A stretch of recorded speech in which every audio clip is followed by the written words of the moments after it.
Welcome, boys and girls. Costin here with a discussion about Bhashiva, the White Tiger, and the Tiger Warriors DLC for Total War Warhammer Free Immortal Empires. I want to talk about her campaign effects, faction effects, lord effects, skill line, and how she plays, the kind of dynamics she has to deal with during the course of her campaign. So if we look at the faction effects, she gets a limited number of lords and Cathayan units. She does improve settlement infrastructure and Tiger Warrior units with the Tiger Court. She does have the Armies of Shang-Yang, which allows access to Cathayan units and army improvement. So while she has limited armies, she can improve each of them. And to be honest, the limitations may not necessarily be as bad as one might think initially. It's certainly not a situation similar to the Chaos Dwarves where it can take a long time to build up a lot of different armies. Like, for instance, over here I have 2 armies. I can get a third one if I want to. You also get diplomatic relations plus 60% with the Western provinces, and a minus 15% upkeep for all Tiger Warrior units. Those are her faction effects. I'll talk about her unique mechanics in just a second. In terms of, because there are quite a few things to mention over here with regards to how things work. Like, each of her armies can get a bunch of different benefits. So you do need certain things unlocked in order to get them, but you can get things like campaign movement range you can affect enemy armies, reducing their campaign movement range. They can't retreat, battle reinforcement time increased, and they're winded in battle, so you can debuff the enemy. You can give regeneration to all units in an army, battle healing cap increased by 50%. You can get silence, so they can't, or you can get silenced, so they can't cast spells, and she can strip away any spell resistance they may have. So she's really good at buffing things up and debuffing things up. The problem, I would dare say, is that she starts in Mountains of Morn, and she doesn't have the she doesn't have the Underway stance, which can be something of an issue. Though you don't really necessarily have too big of a problem with Greases, and usually speaking, Greases is going to be focused on Gorst. So you can make a kind of deal with Greases if you want to, maybe wipe out Karakazorn for him, and you can deal with the things in North, because, yeah, you may want to deal with Grimgor. Though, believe it or not, the aversion is not so much of a problem that you can't make a deal with him. I defeated some of his armies, then took some of his elements, sold them back. Is a possibility to go for it. Now, let's go over her skill line, because I think it is an important factor to talk about. So she gets casualty replenishment 10% for all Tiger Warrior units, melee attack and melee defense plus 8 during ambushes, speed 10% for the Lord's army, and the White Tiger passive ability, which increases leadership and melee attack for allies in range if a unit is a Tiger Warrior. So she's very focused, at least in her own army, at leading a melee blob, which is kind of interesting because she does actually start with some Jade Warrior crossbowmen, some Halberdiers. I lost one over here, Iron Claw, and one unit of Iron Claw Tiger Warriors. The stats on these things in a campaign can be a bit ridiculous, suffice to say.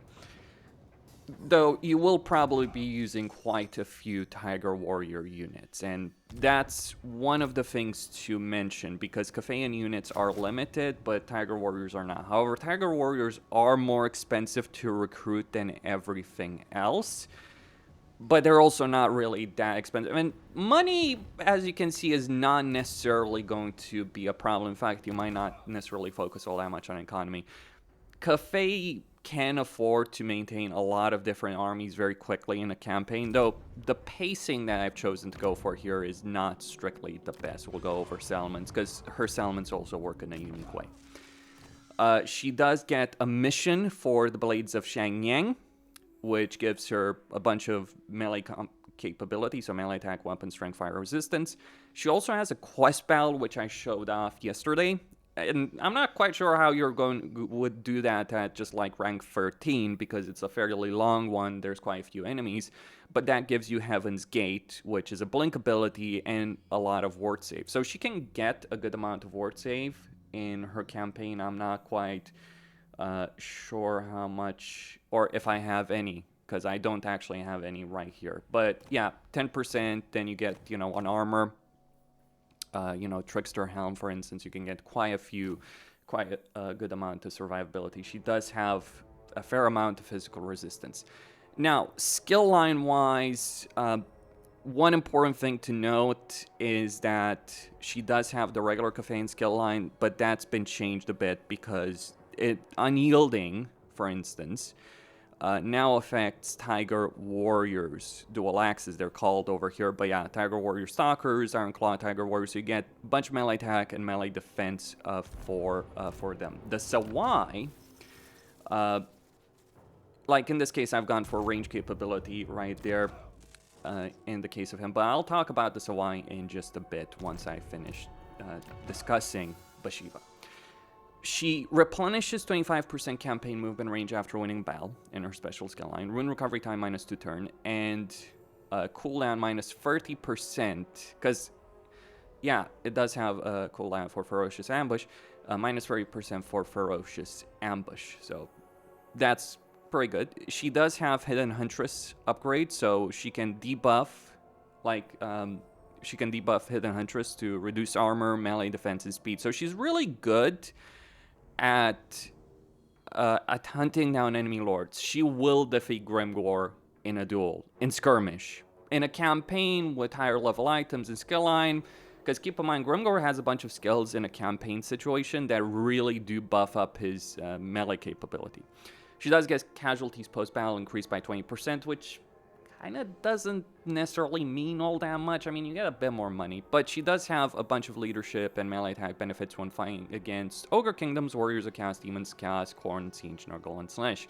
Would be nice to have it against Greenskins. I think the biggest problem, like, you don't have a benefit against Chaos Dwarves, which would be damn useful. You don't have a benefit against Greenskins. You do get Deadly and Graceful, which gives you physical resistance 15%, 10% for all Tiger Warrior units, causes fear for Tiger Warriors. So Tiger Warriors will chew up pretty much anything that stands in their path early on in a campaign. She does have spell resistance and range discipline. She can get an extra number of caravans +1. She gets allegiance points 50% for order races, including Caffeine factions. That's kind of an important thing, but she also gets allied recruitment unit capacity +2, and that's going to be important because she doesn't actually have the ability of recruiting the entire Caffeine roster, or, well, she has most of it, but something critical is kind of missing, weirdly. And the final point is she can get stock stance, campaign line of sight, and ambush success chance. So she's really crazy good at ambushing. She's kind of like a mini changeling. Beyond that, she has the melee skill line. Not much else to say. The Sawai, on the flip side, well, you know, melee skill line, not quite as good, but you get Predatory Instincts, Fire Resistance, Fight Fire with Fire, so bunch of, you know, weapon if unit is on fire. So Flame Resistance causes Terror Armor Piercing, and, you know, causes flaming attacks. Armor, Missile Resistance, buffs Ironclaw Tiger Warriors, melee defense for Ironclaw Tiger Warriors. Then you also have a bunch more benefits for Ironclaw Tiger Warriors in their weapon strength bonus versus large melee attack. Not for regular Tiger Warriors, though. But still, you might want one of these guys to lead a Tiger Warrior army. But yeah, just having benefits for Ironclaw Tiger Warriors kind of a bit less beneficial. You get control in a province campaign movement range. Corruption. Then you have Guiding Strike. Then you replace Guiding Strike, which is an ability they have. So melee attack and weakened. Weakened reduces base weapon damage and armor piercing weapon damage. You replace that with Masterful Strike, so melee attack bonus versus large quite a bit.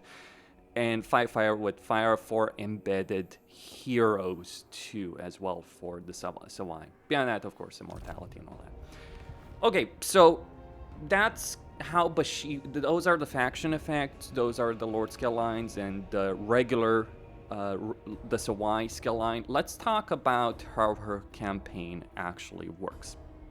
So you do have caravans, but you also have special caravans. You can get what's called a resource iron favor, and you're going to be spending this quite a bit. So you can get iron favor through certain caravans as opposed to money. Now, do you miss out on the money? I would not necessarily say so, to be quite honest. Though, bear in mind, these are still caravans. You're still going to have events. You can also get relics, so I might actually just switch this caravan around to go for that relic, because relics are important. They don't always happen. I don't believe I saw a relic before in the caravan. But yeah, you have special kind of caravans, Tiger Warrior caravans, right there. So you will have Tiger Warriors and Kafeian units. They're led by a Sawai mercenary right there, who, you know, has the same kind of benefits as any caravan master, but he's much, much better than a caravan master. So Bhashiva has the best Kafeian caravans in a campaign. Okay, and she has 2 resources she was worried about, which is Iron Favor and Relic. She also has objectives to do in her campaign. I think if you want to make any kind of comparison, maybe the Cult of Sotek to some extent in a campaign, maybe you want to consider it Ogre Bounties. I would not quite compare it to the situation that Malachi has. It's really like the Cult of Sotek, where you have different tiers of objectives to go for, and you're gaining more and more stuff throughout the course of your campaign. So, let's talk about the relics. The relics can be gained either through those caravans I mentioned or through certain settlements. Like, if we look at the campaign map, there's one in Darkhold, there's one in the Fortress of Vorag. Over here, I've gotten 3 relics, and this was just from my close area right there. I'm not quite sure what events would give you relics, but yeah, there's quite a few of them available around. As for Iron Favor, it's usually going to be earned. It's not going to be earned from many Order factions necessarily, though there are some that do get earned, like, for instance, Mount Squighorn and all that. But I believe that's just because these settlements started under Greenskin control. Like, for instance, there's now one in Karakadrin, because that started as Dwarf. So I think it's based on the initial control. It affects armies. I'm not quite sure how it increases later on, but okay, so you can see battles against factions because they ambushed one of my caravans, and a version, you know, attacks against Kafei version. So the more your enemies fight against Kafei, the more iron will you'll get from battles. Like, for instance, Village of the Tigerman has a relic, and since Geld starts at war with the Kafeian faction, yeah, that's a bit weird. I think the system could have been a bit better balanced from my perspective, because it's a bit ridiculous that Geld, that Geld has more iron will than I think pretty much anyone else, just because he starts at war with the Kafeian faction. And yeah, that's kind of a bit ridiculous. I mean, Village the Curseling has a lot for his own army, but just for his own army, not for his settlements. But that may change during the course of a campaign, right? You know, if Dakala ends up being a problem. Thankfully, you don't actually have to deal with the jungle. I think dealing with the jungle would have been worse. Like, we already have Yanbo in a jungle, and that kind of sucks. Now, what do you do with these relics? Well, you have the Tiger Court. And the way the Tiger Court functions is you devote relics to different teachings. So you have the teachings of Kamau, the prophecy of the White Tiger, and the way of the thousand gods. The way these things work is you get all kinds of different benefits, different tiers. So, for instance, at tier 1, you just get some benefits, then you get more and more and more and more. The important bit, right? So let me just read up on some of these benefits. The teachings of Kamau give you armor piercing charge bonus, unyielding assault for dual axe units, so your basic Tiger Warriors, if the tooltip were to actually just stand there. So entities cannot die, but keep in mind that's the highest level and you need to devote 5 relics to that. So at the highest level, you get some significant combat benefits. For an army, then you get ambush success chance, speed during ambushes. Foreign armies that start their turn in your territory receive marked prey stands, granting vision for 5 turns. And you unlock teachings with every single one of them, which give you benefits. In this case, higher leadership, higher melee attack, higher melee defense. With the prophecy of the Tiger, you get leadership, vigor, immune to psychology, pack hunters, allegiance points gained, allied recruitment cost reduction, allied recruitment unit capacity per army, and then you can, then you have a Tiger Warrior benefit, where reinforcements will join all non-siege battles fought in the region, and you get more the more you spend in the prophecy of the White Tiger. And then finally, you have the Way of 1,000 of the 1,000 Gods, which gives you physical resistance, melee defense, unspottable, disoriented contact effects, reducing speed, melee defense, global recruitment capacity, global recruitment duration. That might end up being very beneficial because you end up having limited armies and having that ability of just recruiting things fast. Like, you have a lot of money. If you can recruit things fast, that's pretty damn beneficial. And improving building chain gives you your armies are hidden for all foreign factions when no enemy characters are present in the region, which is kind of useful if you're trying to play defensively, because it means they'll underestimate your forces, so you don't even necessarily have to use ambush to bait the enemy into attacking. Obviously, using ambushing is useful. You can reduce recruitment time in the region, and production of trade resources is increased with yin. So that's a yin and yang benefit. Keep in mind that specific aspect. It depends on the buildings you have, because she has unique buildings. But here's another thing that's worth pointing out. She has these oaths. So if we look at these oaths, these gives you all kinds of different benefits, and I think you can use all of them at once. Like, you can use one oath, you choose between 2 of them. So, for instance, if with the Kamal one, you can get stock stands for all Tiger Warrior units, but you can only have 1 oath per path, and you need tier 3, so you need to devote 3 relics. So the question is, do you want to go to tier 5 with all the kind of benefits there, or do you want to unlock oaths? So, for instance, stock stands, replenishing campaign movement range, or relentless hunt. For that enables the campaign ability right there, right? So that's how you enable it with oaths. With the White Tiger, you get stock stands or iron reinforcements, so Iron Claw Tiger Warriors, or you enable the regeneration ability. And then finally, with the Way of 1,000 Gods, you get the 1,000-fold stillness for Bhashiva, so removing their magical capability and stripping their spell resistance, or ignoring immunity to diplomatic penalties and enabling replenishment in foreign territory. Though, keep in mind, given the fact that you have a bunch of Chaos factions, like Chaos Dwarves to the west, Chaos to the north, not quite sure how useful that is. Which one is best? That's a big discussion point, I think, on that subject. To be quite honest, I mean, I would probably go with the Way of 1,000 Gods just for that extra survivability for Tiger Warriors, but that's just me. And, global recruitment capabilities are useful, and hiding your armies is also useful. So that's the Tiger Court in the campaign. Let's consider the Armies of Shang-Yang. How do those work? So, Armies of Shang-Yang, if we look at it, you have 2 tabs over here. So you have the Warhold and Xiao Ming's goals. The Warhold gives you all kinds of different missions and gives you a couple of turns to accept them.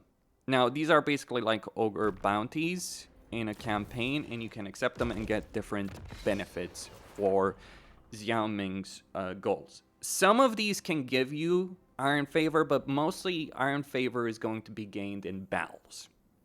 regular battles fighting on the campaign. You can get some money, though not really a lot. You can get some specific units over here. So when you accept the contract, it just gives you a mission to do. And you can keep the mission or decline it if you want to, or just wait for new ones to come in. You can only have one mission at a time, so just bear that aspect in mind when you're dealing with missions. Pretty straightforward. You can get certain units, and I think you can get Hellstorm rocket batteries, because that's kind of an important thing, because you can't recruit regular Hellstorm rocket batteries in your campaign, which is a bit weird if you ask me. So Bhashiva's unit recruitment is just an oddball of one. Anyway, but she does have a bunch of Tiger Warrior benefits, and she can buff her armies quite a bit. Now, when we look at the Warhold, you have the ability of increasing army capacity over here. So you only start with one army, but you can increase it for quite a bit. Like, first one was 250, second one 500. I'm not going to do that right here because I just have 551. I wouldn't worry too much about the limited armies. I mean, you can certainly increase army capacity, but here's the thing I would state about the Armies of Shang-Yang. It seems similar on a surface level to the situation cast dwarves have, but it is actually a quite different system because you're gaining these points for battles. It would be like increasing army capacity by doing grudges, which honestly, doing that if you're fighting Tomb Kings or Beastmen, all that directly and faster, because you can get the second army pretty quickly actually in a campaign. Like, by the time you finish recruiting one, you're not going to be far off from being able to recruit a second one. But you also have different tiers that require you to do different objectives, like do missions or attain additional insignias, fight win battles against casts, which does include cast dwarves, maintain a total number of 8 units of following type, for instance, in order to unlock different buildings and different tiers of buildings, as well as higher level insignias. I don't think the building limitations are that bad. Like, it's some of them, of course, higher level buildings, but usually speaking, I think, based on what I've played, it isn't really gonna be too horrible of a campaign experience most of the time, really, with regards to that. Also, keep in mind, your short campaign victory condition increases your hero capacity. So, just keep that aspect in mind. So you do these objectives, you spend Iron Well. You have limited unit capacity for Cathayan units. So you have limited unit capacity for Jade Warriors, Jade Warrior Crossbowmen, Jade Lancers, all these kind of different Cathayan units. You can get Terracotta Sentinels, but you can't get Fire Rain Rockets, which is a bit ridiculous. While the unit roster is limited, you do have the ability of acquiring insignias for units. Now, I'm not sure if the insignias get removed if you lose the unit. But for instance, you can get Desert Tigress insignia, put that in a Jade Warrior Crossbowman or Crossbowman Shield, get a bunch of extra range at the cost of some armor, which, honestly, I would definitely take that. Different effects right here, so, reload time reduction, all that kind of stuff. Snipe stock, like different tiers as well. You can get shrapnel ammunition for cannons. I guess that CA loves that, but you do increase the reload time reduction. But I think I would take that shrapnel ammunition. You can also spend Iron Well, but it's on unit capacity. I would not really worry too much about it, really. Because, like, for instance, right here, I have 9 unit capacity for Jade Warrior Halberds, and I am just turned 14, so I don't think it's as big of an issue. The one annoyance I do have is that Jade Warrior Crossbowmen share the same unit capacity with shields, and it's like, why would you not get the shielded version besides the unit tier? Right there. But you have those insignias, and you apply them to individual units. So for instance, you can only apply one insignia at a time, so the one you choose does matter. For instance, right there, Or, you know, I go over here and I give this one, since I have only one, I give this one to those Jade Warrior Crossbowmen, which gives them 200 range, which is pretty damn crazy when you think about it. But yeah, that's how the Armies of Shang-Yang work. You are missing some units. I haven't seen a Fire Rain Rocket so far. Speaking about the units you get from Xiao Ming's goals, the way they're recruited is through here. So yeah, you can get Fire Rain Rockets, you can get Jet Lions, even Celestial Dragon Guard, interesting, but you can't recruit them regularly. So you do have some limitations on regular unit recruitment. This brings up the point about buildings. How do Bhashiva's buildings work in a campaign? Well, there's a few things different. She has the Tiger Warrior building chain, which gives you all the Tiger Warrior units. Ironclaw Tiger Warriors are tier 4, right there. You start with tier 2, so you'll be able to recruit Tiger Warriors right off the bat. You need tier 3 for Claw Speaker capacity. It increases capacity and gives you recruitment. So the Cafaean Casualty Replenishment Hero is recruited at tier 3, but also increased capacity. So once you get to tier 3, you'll have 2 of them, which, yeah, just kind of one of those things. Did they change the Alchemist, or is that just Bhashiva? I'll take a look at Cafe, how they specifically work later on in a separate video. But you can also increase capacity by 2 at tier 4 for Claw Speaker. So again, Casualty Replenishment Heroes is not a problem. You do get... So at tier 1 with Bhashiva, you get Jade Warriors and Jade Warrior Crossbowmen at tier 1, Jade Warrior Halberdiers at tier 2, and at tier 3 you get Crossbowmen with shields, Jade Lancers, which is pretty damn welcome, and Gate Masters. You also recruit peasants through their own unique structure, so you have the ability of recruiting peasants through any building, through tribal encampments, as they're called. That's how these things work. You have the ability of recruiting peasants through regular peasant with spearmen from any settlement, but if you want archer or horseman, you need to get a specific building for that. Not quite sure why I'd bother, since you have limited armies and you don't have so much of a limitation with Ironwell. But yeah, a couple of things missing, like crane gunners being tier 4, okay, fair enough, whatever. Grand cannons, tier 3, etc., etc. I'm not sure where there's the Nangao Grenadier. So there's units missing. Then you have unique buildings in terms of infrastructure that give you, dependent if you're going yin or yang, different kind of benefits, right? So through Tiger Court enhancements right there. So you have a control corruption building right there, yin or yang, that can also increase the recruitment rank of Tiger Warrior units. Then you have a growth building that also reduces the upkeep or increases your casualty or replenishment. You do not have the compass, by the way. And then you have an income building that also buffs your research rate and either reduces your local recruitment capacity with Yang, or it depends on the Tiger Court enhancements that you do have, or you can increase tradable resources, and own armies in the region are hidden. I would probably recommend focusing heavily on growth, which I didn't do in this campaign to my regret.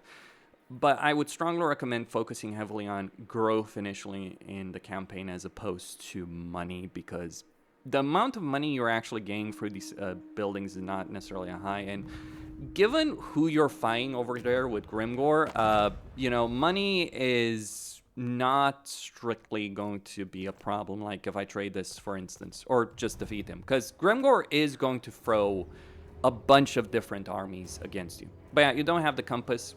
Good riddance, I would dare say, on that subject. And, you know, just to look at Toyan and the speaker right there. So he has replenished troops, all kinds of different skills like battle healing cap, all that. Maybe I should take a look at this in a separate video. But you can also increase campaign movement range by a bit, give control growth in a local province, spell resistance, spell intensity. And Toyan, she's a melee fighter fueled by vengeance. The more she stays in a fight, the better she gets. the more damage she takes. She's pretty durable. She also increases recruit rank for Jade Warrior units, local recruitment capacity upkeep for Jade Warrior units. Because Cafe already has ridiculous levels of Jade Warrior capabilities. But yeah, she buffs Jade Warriors and reduces enemy leadership in a region, and she gets all ability ultimate verdict and causes fear for all units in the army. That would be all to be said about Bhashiva for the moment. Costin here signing out, and stay tuned for the next one.